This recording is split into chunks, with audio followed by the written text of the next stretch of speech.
He wants to make peace with you. Tell him if he leaves my land, we can have peace. How can you make peace, Aelle, if you insist on humiliate? I am sure that he would relish a fight. What's your name?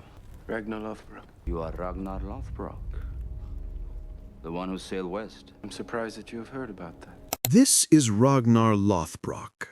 The name is the weapon. This is the ultimate proof that reputation is power. The man standing there shivering is instantly transmuted from a cold barbarian into a legendary, almost mythological force that Egbert has only heard spoken of in terrified whispers. The name Ragnar Lothbrok carries the weight of prophecy, the shame of recent raids, and the memory of defeated armies. Egbert's instant terror is a psychological masterclass in political realism. He realizes he has not been mocking a group of men, he has been insulting a force of history. His internal narrative flips from superiority to existential threat. The fear is profound because he knows this man is not here for wine, he is here for conquest. This is a scene built on the profound, dramatic tension between reputation and reality. We are in the heart of Wessex, in the court of King Egbert, and before him stands a group of Vikings, cold, wet, and physically diminished after their long journey. This encounter is not a battle of axes, it is a battle of psychology and political theater. The entire scene is a clinical study in how a powerful man's name can shatter an enemy's contempt, forcing a shift from mockery to mortal fear in the span of a single sentence.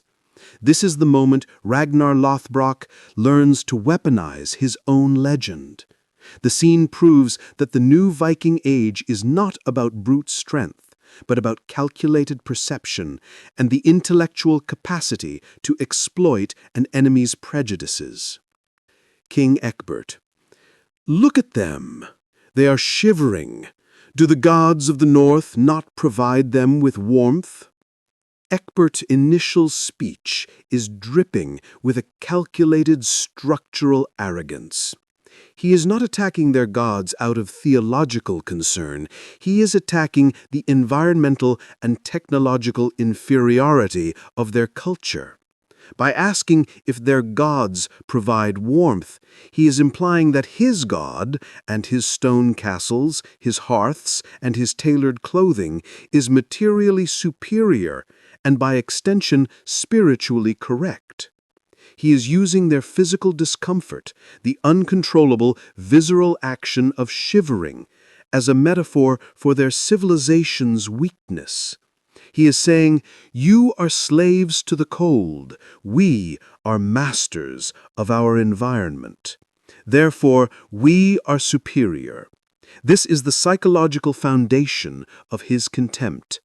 He sees them as easily defeated animals, not complex political threats. King Egbert. Fetch them some wine. They look like they need thawing out. This act of condescending hospitality seals his fate, as it shows he has completely underestimated the man standing before him.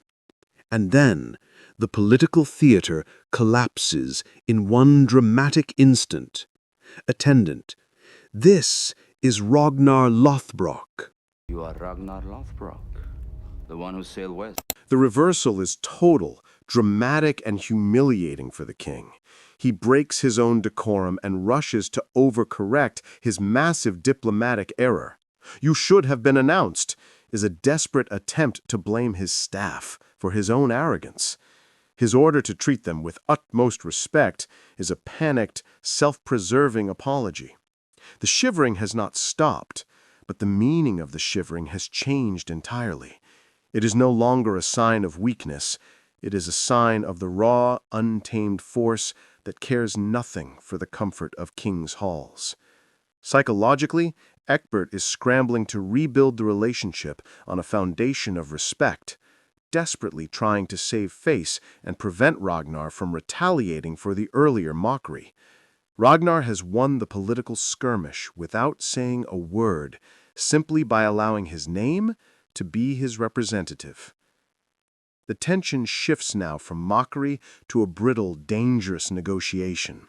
Egbert, recognizing the tactical genius of the man before him, immediately pivots to the language of diplomacy and collaboration.